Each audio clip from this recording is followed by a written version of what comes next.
महाराष्ट्र शाही न्यूज मराठी, बातमी मागची बातमी, शोध सत्याचा।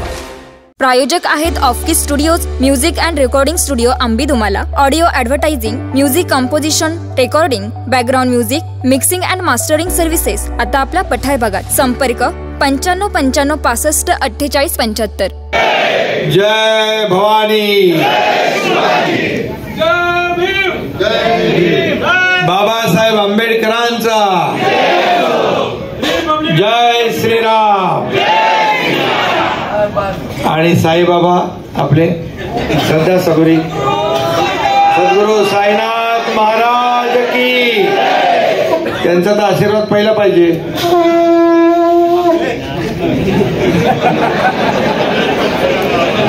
विजयाचा शंखनाद केलेला आहे। राष्ट्रवादी अजितदादा, मनसे, आरपीआय, आठवले गट, रासपा, कवाडे गट, मराठा महासंघ आणि कोण सगळे झाले ना, आणि मित्रपक्ष कोणी राहिला असेल ते सगळे त्याच्यात आले।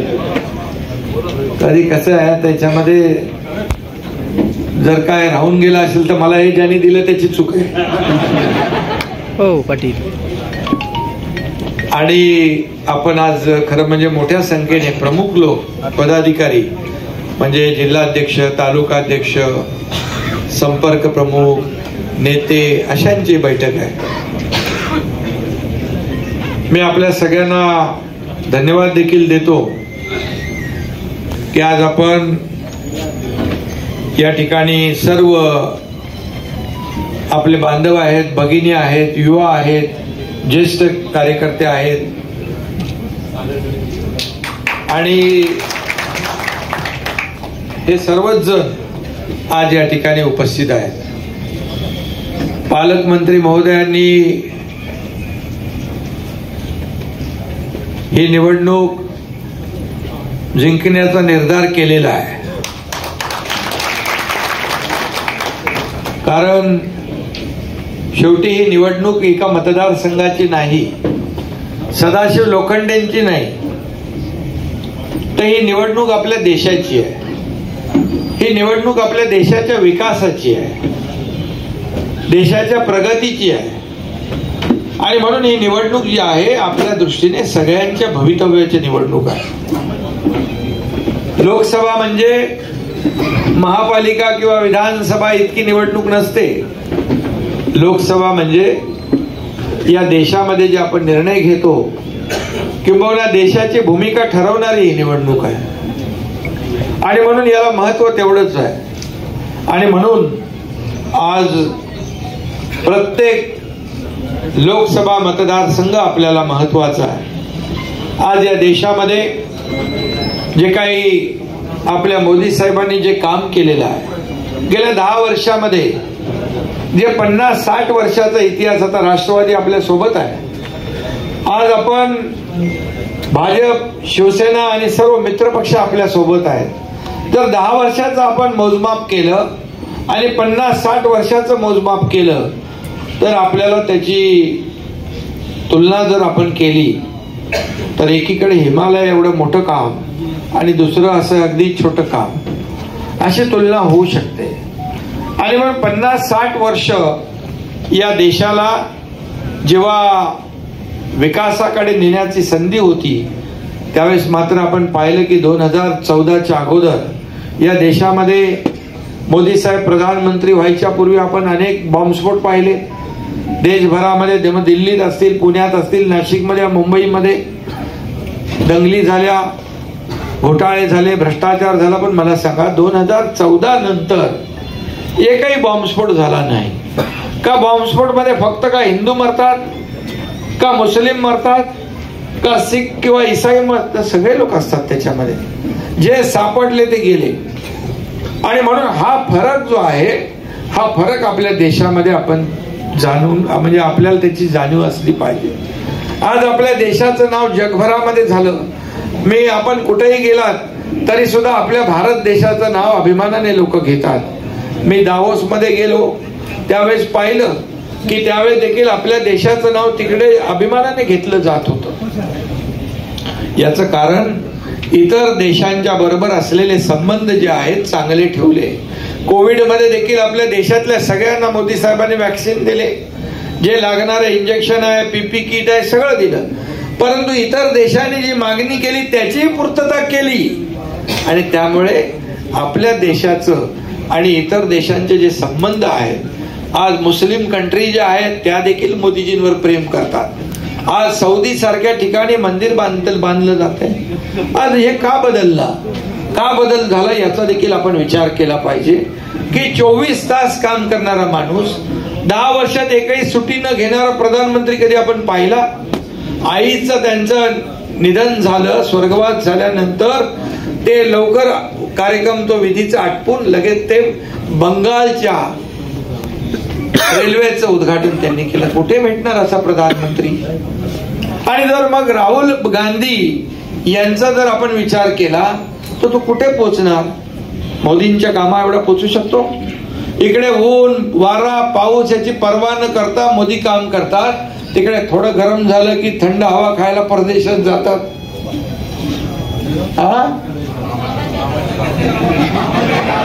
मग आता कसं चालेल? म्हणून लोकांना स्वप्नात देखील विचारलं तर या देशाचे प्रधानमंत्री कोण पाहिजे तर काय बोलणार लोक? फिर एक बार, बरोबर ना? आणि म्हणून शिवसेना भाजपचं सरकार आपलं स्थापन झालं. मगाशी कोणी आपला अण्णासाहेबांनी सांगितलं की एकनाथ शिंदेमुळे हे सरकार आलं. खरं म्हणजे एकनाथ शिंदे नाही, माझी अख्खी टीम होती, 50 लोक होते. भारतीय जनता पक्षाची ताकद होती. सरकारमधून लोक सरकारकडे जात असतात, लोक सत्तेकडे जात असतात, पण आम्ही सत्ता सोडली, सत्तेतून पाय उतार झालो. आमच्या बरोबर मंत्री होते, 6, 7, 8 मंत्री, 50 आमदार. आम्ही कसलाही विचार केला नाही. आम्ही म्हणाल जे होईल ते होईल, धाडसी निर्णय घेतला, डू ऑर डाय, काय व्हायचं ते होऊ दे, आणि निर्णय घेतला. बाळासाहेबांचे शिवसैनिक आम्ही आहोत, दिघे साहेबांचे शिवसैनिक आहोत. आणि म्हणून जेव्हा अन्याय झाला तिथं अन्यायाला वाचा फोडायची, त्याला अन्यायाविरुद्ध लढायची शिकवण आम्हाला दिली. त्यामुळे विखे पाटील आपल्याला माहित आहे, राधाकृष्णजी आपल्याला माहित आहे की त्यावेळेची परिस्थिती काय होती. महाविकास आघाडीची 1 रुपया तरी दिला जात होता भाजपला, 1 रुपया नाही. आणि भारतीय जनता पक्षाचे 4-5 लोकांना जेलमध्ये डांबण्याचा सगळा प्रकल्प झाला होता, पूर्ण कार्यक्रम. असं कसं होऊ शकतं? लोकशाहीमध्ये आपलं सरकार मजबूत करण्यासाठी अगदी देवेंद्रजी सकट सगळा प्लॅन तयार होता. आता मी तिकडे असल्यामुळे मला सगळं माहित होतं. मी म्हणालो आता जास्ती वेळ काढला तर आपलं चौपट होईल, यांचं चौपट करून टाकू, आणि टांगा पलटी करून टाकला. काय होता की या 2-4 लोकांना जेलमध्ये टाकून भारतीय जनता पक्षाचे आमदार फोडायचे आणि आपलं सरकार मजबूत करायचं. असं कसं एकनाथ शिंदे होऊन देईल? शेवटी आपलं युती म्हणून आपण निवडणूक लढवली होती. आम्ही सांगून दमलो की आपण युती करूया. झालं गेलं, आता गंगेला मिळालं ना. अजितदादा देखील आले, रोज सरकार पडणार. सरकार काय पडत नाही, मजबूत होत गेलं. एक नवीन सहकारी मिळत गेले. अजितदादा आले, RPI आपल्याबरोबर आहे, रासपा आली, मनसे आले, सगळे लोक आले, मराठा महासंघ आले. विकासाच्या नावावर आपण एकत्र आलो. तुम्हाला माहिती आहे काम करणारे लोक आहेत, रस्त्यावर उतरून 24/7 आपण काम करणारे आहोत. शेतावर जाणारे, बांधावर जाणारे लोक आहोत, घरी बसणारे नाही. मला आता एका पत्रकारांनी विचारलं, तुमच्यावर टीका करतात, तुम्ही आजही ठाण्याला जाता, आनंद दिघे साहेबांच्या कार्यालयात बसता, तुम्ही आजही तुमच्या डोक्यातून नगरसेवक आणि शाखा प्रमुख गेला नाही. बिलकुल जाणार नाही. मी शाखा प्रमुख म्हणून ज्या शाखेत होतो तिथं पण आता जातो, बसतो, लोकांना भेटतो. कारण आपण मूळ विसरलो तर काय राहिलं? आणि म्हणून माझ्या डोक्यात मुख्यमंत्री पदाची बिलकुल हवा नाही. माझ्यात काय बदल झालेला आहे का? पहिला होतो तसंच आहे. पुढेही असंच राहणार आहे. कारण शेवटी लोकातला जेव्हा जमिनीवरचा माणूस मुख्यमंत्री होतो, एक शेतकऱ्याचा मुलगा मुख्यमंत्री झालेला त्यांना पचनीत पडत नाही. बिलकुल त्यांना अजून वाटतच नाही हा मुख्यमंत्री आहे. म्हणून घटनात्मक नाही, असंविधानिक मुख्यमंत्री आहे. अरे असंविधानिक असता तर कधीच मी बाहेर गेलो असतो. बाहेरचा रस्ता मला दाखवला असता. तुम्हाला बाहेरचा रस्ता कुठे का दाखवला? की तुम्ही चुकीच्या पद्धतीने सरकार बनवलं होतं, म्हणून तुम्ही सरकारमधून बाहेर गेला. आणि म्हणून मी एवढंच सांगतो की हे सरकार सर्वसामान्यांचं आहे. या महाराष्ट्रातल्या लोकांच्या मनामध्ये होतं की हे लोकांचं सरकार, सर्वसामान्यांचं सरकार स्थापन झालं पाहिजे, ही भावना त्यांच्या मनामध्ये होती. आणि म्हणून ते आम्ही केलं, धाडस केलं, निर्णय घेतला. आणि सरकार, मी सांगतो सरकारमध्ये मी आणि देवेंद्रजी पहिले दोघच होतो. पण आपण जर पहिली कॅबिनेटची माहिती घेतली तर त्या कॅबिनेटमध्ये आम्ही निर्णय शेतकऱ्यांसाठी घेतले. पहिल्या कॅबिनेटमध्ये आम्ही निर्णय शेतकऱ्यांसाठी घेतले. आणि आज अनेक कॅबिनेट झाल्या. शेतकरी हा केंद्रबिंदू मानून आपण काम करतोय. किती निर्णय घेतले आम्ही, सगळे नियम, अटी, शर्ती बाजूला काढून टाकल्या. लोक म्हणतात पाणी वळण योजना जी त्यांनी रद्द केली, जलयुक्त शिवार त्यांनी रद्द केलं होतं, त्याची चौकशी लावली होती. अरे शेतकऱ्यांना ज्याच्यातून फायदा होतोय ते तुम्ही रद्द करताय. ते आम्ही पुन्हा सुरू केलं. 6,000 रुपये केंद्र सरकार देत होतं, मोदी साहेब त्यात आणखी 6,000 रुपये आम्ही टाकले. 12,000 रुपये शेतकऱ्यांना आता वर्षाला फिक्स्ड मिळणार त्यांच्या खात्यामध्ये. ही वस्तुस्थिती आहे. मिळायला लागले, लोकांच्या खात्यात जायला लागले. 1 रुपयामध्ये पीक विमा देणारं कुठलं राज्य आहे? आपलं राज्य आहे. आज गारपीट होते आहे, अवकाळी येतोय, तर तिथं देखील मदत करताना आपण कुठे हात आकडता घेतला नाही. सगळे नियम NDRF चे बाजूला केले, 2 हेक्टरचे 3 हेक्टर केले. आज आपण तिथं जवळपास 15,000 कोटी रुपये, आतापर्यंतच्या इतिहासात कधी नव्हती एवढी रक्कम आपण नुकसान भरपाई दिली. 35,000 कोटी रुपये इतर योजनांमधून आपण देतोय. शेतकऱ्याच्या मागे उभं राहणार. तुम्ही काय दिलं? तुम्ही काय दिलं नाही. फक्त आम्ही काय दिलं नाही हे फक्त प्रचार करताय. आणि म्हणून आपल्या ज्या योजना आहेत, जसं पालकमंत्री म्हणाले, आपल्या योजना ज्या आहेत या शासन आपल्या दारी 5 कोटी लोकांना फायदा, उपयोग झाला. आज लोक, इतर राज्याचे मुख्यमंत्री मला म्हणतात ये शासन आपल्या दारी क्या है? बोले जो लोग आते हमारे कलेक्टर कचहरी में, तहसील कचहरी में लाभ लेने के लिए, वो उनको लाभ मिलता नहीं, वो चक्कर मार के थक जाते हैं, इसलिए हम लोग डायरेक्ट उनको जाके लाभ उधर देते हैं. अरे ऐसा है कि हम लोग को भी चालू करने का है. असं आपली योजना तिकडं लोक त्याचं अनुकरण करताय. अनेक योजना आपण केल्या, त्याची पुस्तिका आपण पुस्तिका तयार झाली, ती फक्त लोकांपर्यंत पोहोचवायची. केंद्राची कामं, किती केंद्रांनी कामं केली. मोदी साहेबांच्या 10 वर्षामध्ये महिलांची उज्ज्वला योजना असेल, जनधन योजना असेल, बेटी बचाव बेटी पढाव असेल, आपली लेक लाडकी योजना सारखी त्यांची एक योजना लखपती दीदी आहे. महिला बचत गटांचा योजना वाढवायच्या आहेत. आपण महिला बचत गटाला 15,000 चे 30,000 दिले, CRP ला 3,000 चे 6,000 रुपये दिले, मानधन वाढवलं. आज 60 लाख आपले महिला बचत गटातल्या महिला आहेत. आपल्याला 2 कोटी पर्यंत न्यायचे आहेत. आणि म्हणून हे सगळं जे करतोय आपण, महिलांना सक्षम करण्यासाठी आपण योजना करतोय. आणि म्हणून आपलं सरकार जे आहे, आज केंद्राने किती योजना, PM आवास योजना आहे, 80 कोटी लोकांना मोफत राशन देण्याचा निर्णय मोदीजींनी घेतला. 25 कोटी लोकांना दारिद्र्य रेषेच्या वर काढलं. गरिबी हटाओ, गरिबी हटाओ काँग्रेस म्हणत होतं. गरिबी हटली का? गरीब हटला, पण गरिबी नाही हटली, ती मोदीजींनी काढली, वर काढलं त्यांना. आता मला सांगा, पंतप्रधान आवास योजना असेल, जनधन योजना असेल, स्वनिधी योजना असेल, आता लोक काँग्रेस महाविकास आघाडी काय बोलते? मुस्लिम लोकांच्या विरुद्ध महायुती आहे.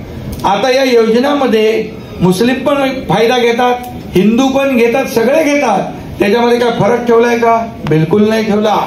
आणि म्हणून मुस्लिम बांधवांनी देखील लोकांना सांगितलं पाहिजे, हे फक्त वोट बँक म्हणून वापरलं आतापर्यंत आपल्याला. आता आपल्याला विकासाला मत द्यायचं आहे. विकासाकडे आपल्याला जायचं आहे. ज्याने आपण ते पण आहे ना पालकमंत्री महोदय, त्या पण योजना काढा. आपण बघा 30 कोटी होते आपल्या मौलाना आझाद मंडळाला, आपण 500 कोटी केले. आपण पण वाढ केली. अण्णासाहेब पाटील आर्थिक महामंडळ त्याला आपण वाढवले. अल्पसंख्याक योजना ज्या केल्या आपण त्या खूप मोठ्या प्रमाणावर केल्या.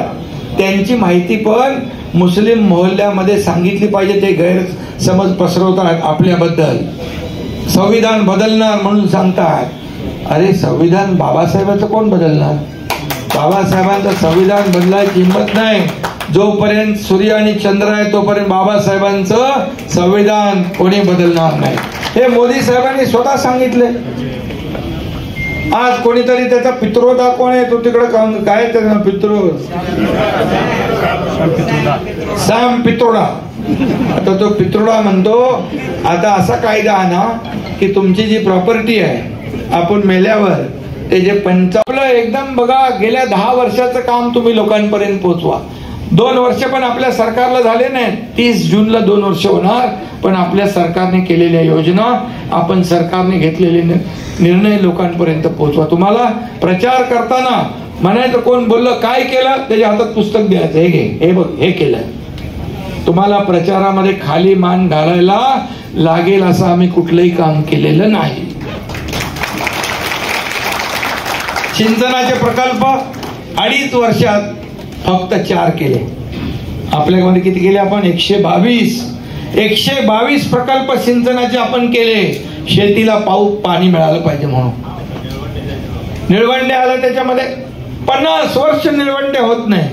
अरे काय माणूस मेला, बाप मेला, पोरगा मरायची वाट बघतो याच्यामध्ये. म्हणजे आज तुमची योजना किती वर्षात होतीये? मोदीजींनी त्याचं उद्घाटन केलं. आणि अशा योजना ज्या राज्यामध्ये आपण करतोय, खूप पाणी वळण योजना, मराठा वॉटर ग्रीड योजना, सगळं त्यांनी बंद करून टाकलं, भाषणात गुंडाळलं. परंतु आपण ते खोललं परत आणि आपण त्याच्यावर काम करतोय. त्यामुळे मी आपल्याला एवढंच सांगतो की ज्या योजना आपल्या आहेत या योजना आपण लोकांपर्यंत पोहोचल्या पाहिजे. त्या योजना सगळ्यांसाठी आहे. आपले बहुसंख्य आहेत, अल्पसंख्याक मायनॉरिटी आहे, सगळ्यांसाठी त्या योजना केलेल्या आहेत. कुठं दुजाभाव केलेला नाही. पण घाबरवतात, हे असं करणार, ते तसं करणार. मुस्लिम समाजाला देखील सांगितलं पाहिजे, जोपर्यंत आपण जवळ जात नाही, काय आपण केलं आपल्यासाठी ऐकून घेत नाही, तोपर्यंत कसं कळणार? आणि त्यामुळे यांचं फावतं, आपण चर्चा करत नाही. आणि म्हणून आज मोदीजींनी जे काय काम केलंय ते तर आपल्या समोर आहे. आणि 10 वर्षातलं काम. आणि दलित समाजाला देखील, आदिवासी समाजाला देखील भडकवलं जात आहे. तुमचं आरक्षण काढून टाकणार. मोदी साहेबांनी आणि अमित भाईंनी ते जाहीरपणे सांगितलं, दिलेलं आरक्षण कुठलंही कमी करणार नाही, काढणार नाही, हे जाहीरपणे सांगितलं. मराठा आरक्षण मी जाहीरपणे शिवाजी महाराजांनी शपथ घातली. शपथ घेतल्यानंतर ओबीसी इतर समाजाला कुठेही धक्का न लावता 10% आरक्षण आपण दिलं. आता ज्या लोकांनी आरक्षण देण्याची संधी त्यांच्याकडे होती त्यांनी दिलं का आरक्षण? फक्त मोठमोठी पदं घेतली, मराठा समाजाला वंचित ठेवलं. फक्त वापरलं, वापरो और फेको, यूज अँड थ्रो. आमच्या त्या नेत्यांच्या नावाचं युटी आहे. यूज अँड थ्रो करायचं असं आपण केलं का? त्यांना 10% आरक्षण दिलं. आता ते म्हणाले हे टिकणार नाही. मी म्हणालो का टिकणार नाही त्याची कारणं द्या. मी का टिकणार आहे त्याची कारणं देतो तुम्हाला. आज कोर्टामध्ये ते लोकच गेले रद्द व्हावं म्हणून, पण कोर्टाने त्याला स्टे दिलेला नाही.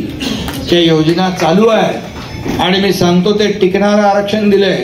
कायद्यात बसवणार, कायद्यामध्ये टिकेल असं आरक्षण दिलंय. आणि आपण त्याच्यावर खूप अभ्यास करून ते निर्णय घेतलेला आहे. आणि म्हणून कुणबी दाखले मिळत नव्हते ते चालू केले. आणि इतर कुठल्याही समाजाला धक्का न लावता आपण हा निर्णय घेतलाय. मग तुम्हाला का पोटदुखी? आणि म्हणून ही जी पोटदुखी आहे, ही पोटदुखी मगाशी तुम्ही म्हणालात एका मुख्यमंत्र्याला किती शिवाय देत आहेत, मोदीजींनी किती शिवाय देत आहेत. मुख्यमंत्री त्यांना म्हणजे अजून झालेलं ते ऍक्सेप्टच करत नाहीत. ते कुठल्या दुनियेत आहेत माहीतच नाही. शेतकऱ्याचा मुलगा झालेला त्यांना चालतच नाही. त्यांना सोन्याचा चमचा घेऊन आलेलंच मुख्यमंत्री पाहिजे. अरे तुमचं कर्तृत्व शून्य झालं म्हणून तुम्ही गेले बाहेर. आम्ही कर्तृत्व केलं म्हणून आम्ही आलो तिकडे, पण आमच्या डोक्यात मुख्यमंत्री पदाची हवा नाही बिलकुल. आणि म्हणून गोर गरीब जनतेची सेवा करायची. तुम्ही वस्तुस्थिती, आज मी फक्त शिवसेनेचं बोलतोय, आज किती लोक आज आपल्या बरोबर आहेत?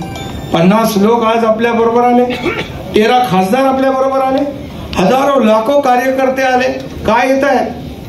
काय त्यांचं चुकलंय का तुमचं चुकलंय? कुठेतरी आत्मपरीक्षण करा, आत्मचिंतन करा. आणि म्हणून विश्वास ठेवणं हे देखील महत्वाचं आहे.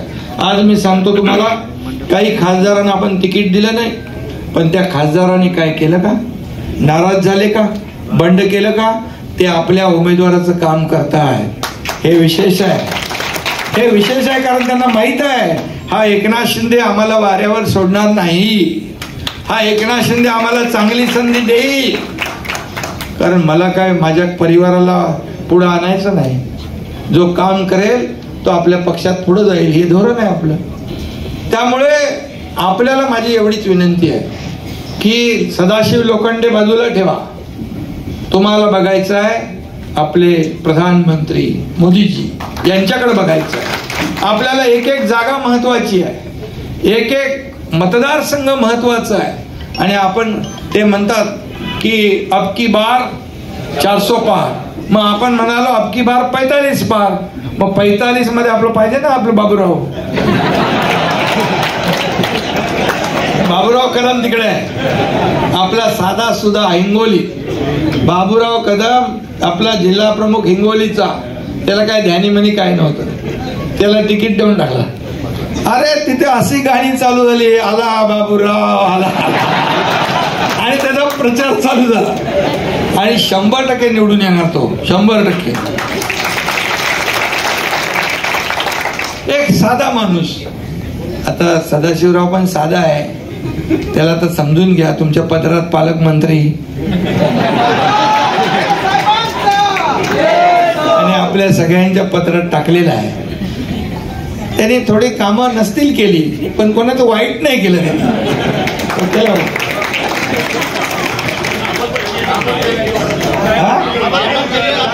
कामं केली आणि त्याची जाहिरात नाही केली. हे तुम्ही वाजवायला फसले. आता म्हणून आता समोरच्या पक्षाची वाजवायची आहे तुम्हाला, बरोबर? कामं केली पण मार्केटिंग नाही केलं. नारळ फोडायला पैसे नव्हते का?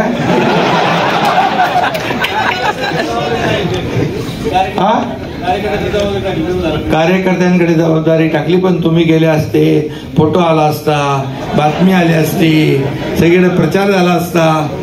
पण ते जाऊ द्या. आता तुम्ही कामं केली बोलतात हे सगळे लोक. मग तुम्हाला काम, तुमचं काम करणारच. तुम्ही काम केलंय.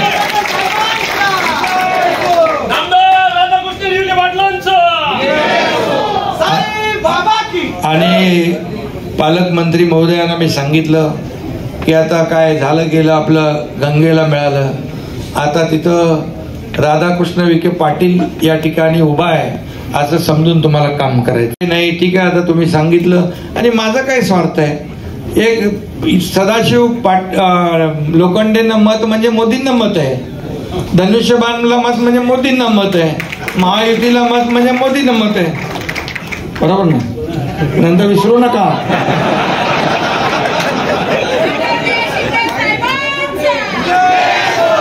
आणि पालक आम्हाला विसरले तर चालेल, पालकमंत्र्याला विसरू नका. आणि दुसरं ऐका, दुसरं एकच सांगतो. हे महायुतीचे जेवढे पदाधिकारी आहेत ना, हे तुमच्यासाठी आता मरमर काम करणार. सगळीकडे बैठका घेतील, तालुका न्याय घेतील, जिल्हा परिषद गटात घेतील, जिकडे जमेल तिकडे घेतील. आता या कमी वेळात आपल्याला जास्ती काम करायचं आहे. पण तुम्ही साईबाबाच्या आशीर्वादाने निवडून पण येणार 100%. पण तुम्हाला मी सांगतो, निवडून आल्यानंतर मात्र एक लक्षात ठेवा, नंतर जे आहे ना नारळ फोडायचं ते विसरू नका. आणि दुसरी गोष्ट, आणि या सगळ्यांना विश्वासात घेऊन फोडा, पालकमंत्र्याला पहिलं घ्या विसरू. आणि दुसरी गोष्ट, कार्यकर्त्यांना विसरू नका. हे कार्यकर्ते जेव्हा त्रासात असतील, कुणाला हॉस्पिटलची मदत पाहिजे, कुणाला पोलीस स्टेशनची, कुणाला कोर्टाची छोटी मोठी कामं असतात, ती फक्त तुम्ही करा. तुम्हाला बिलकुल कार्यकर्ते विसरणार नाहीत, तुम्हाला अंतर देणार नाहीत. आज मुख्यमंत्री मी असलो तरी सुद्धा मी आज कुठेही रस्त्यात उभा असेल, गाडीत उभा असेल, गाडीत बसलो असेल, घरात असेल, मुख्यमंत्री सहायता निधीचा अर्ज माझ्या समोर दिसले मी लगेच सही करतो. 220 कोटी रुपये आपण दिले ऑपरेशनसाठी. अगोदरच्या मुख्यमंत्र्यांनी 2.5 वर्षामध्ये फक्त 3 का 4 कोटी दिले होते. 2.5 कोटी दिले होते कारण त्यांच्याकडे पेनच नव्हता. माझ्याकडे 2 पेन आहेत, 2 पेन ठेवतो, शाई लवकर संपते. त्यामुळे हे आपण लक्षात ठेवलं पाहिजे. आपण कोणासाठी आहोत? लोकांच्या सेवेसाठी आहोत, लोकांना मदत करण्यासाठी आहोत. आणि म्हणून आपल्या महायुतीतले जेवढे पदाधिकारी आहेत, जेवढे कार्यकर्ते आहेत, त्यांचं काय राशन भरून द्यायचं नसतं त्यांना, पण अडला नडला कुठं फोन आला अटेंड करणं. काय मोठं असलं पालकमंत्र्यांना सांगलं, त्यापेक्षा मोठं असेल मुख्यमंत्र्याला सांगणं. मी तर ऍक्सेसेबल असतो नेहमी. वर्षावर बघा, आता पहिलं वर्षावर काय होतं, नो एंट्री, त्याचा बोर्ड मी काढून टाकलाय. आणि त्यामुळे कसं आहे, तुमच्यातलाच मुख्यमंत्री आहे. आणि म्हणून सर्वसामान्य, मगाशी आपण म्हणाला की शिव्या देतात, त्या शिव्या मला लागत नाही. हे जेवढ्या शिव्या देतात त्या शेतकरी बरोबर त्याचा वचपा काढतील, महिला भगिनी वचपा काढतील, गोर गरीब वचपा काढतील, या निवडणुकीमध्येच काढतील. कारण मी आरोपाने उत्तर देत नाही, कामाने उत्तर द्यायचं आपल्याला. आणि काम बोलतंय, तुम्ही कितीही बोललात, शिव्या घातल्या तरी लोकांना आवडत नाही. हे महाराष्ट्र हे एक संस्कृती प्रधान आपलं राज्य आहे, पुरोगामी राज्य आहे. आणि म्हणून महिला भगिनींना पण माझी विनंती आहे, तुमच्यासाठी आम्ही खूप योजना करतोय, आणखी योजना करणार आहे पुढं. महिलांचं सक्षमीकरण व्हावं, स्वतःच्या पायावर उभं राहिलं पाहिजे, यासाठी आमचं सरकार बिलकुल काम करतंय. बांधवांसाठी पण करणार, सगळ्यांसाठी, आम्ही तरुणांसाठी पण करतोय. 1.5-2 वर्षामध्ये एवढे मोठे निर्णय आम्ही घेतले. उर्वरित जेवढा काळ आहे त्याच्यात देखील आम्ही सर्वसामान्य लोकांसाठीच निर्णय घेणार. एवढंच मी आपल्याला या ठिकाणी सांगतो.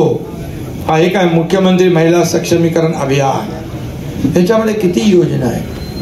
म्हणजे अगदी फूड ट्रक पासून, महिला बचत गटापासून, मार्केटिंग. आता आम्ही कलेक्टर आणि महापालिका आयुक्त, नगरपालिका आयुक्त यांना सूचना केलेल्या आहेत की जे महिला बचत गट आहेत त्यांचे जे काय प्रॉडक्ट आहे ते तयार करण्यासाठी देखील त्यांना जागा, मार्केटिंग आणि ब्रँडिंग करण्यासाठी पण मदत, आणि विक्रीसाठी देखील स्टॉल त्यांना मिळाले पाहिजे, हे देखील आपण करणार.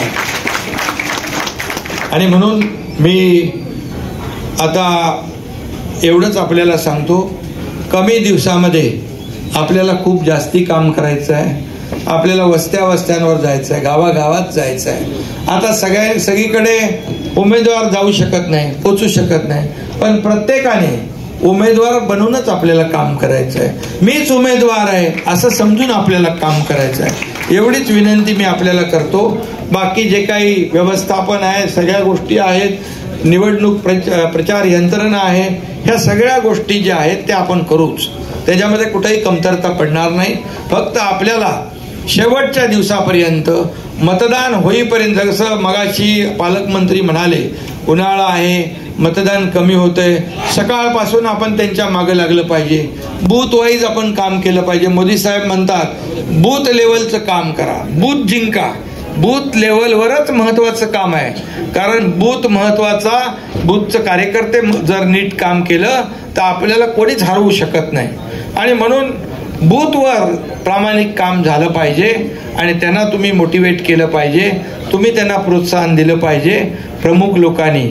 एवढीच विनंती आपल्याला करतो. आणि मतदान 13 तारखेला आहे ना, 13 तारखेला जे मतदान आहे तोपर्यंत प्रचार, सगळ्या गोष्टी, गाठीभेटी सगळ्या होतील.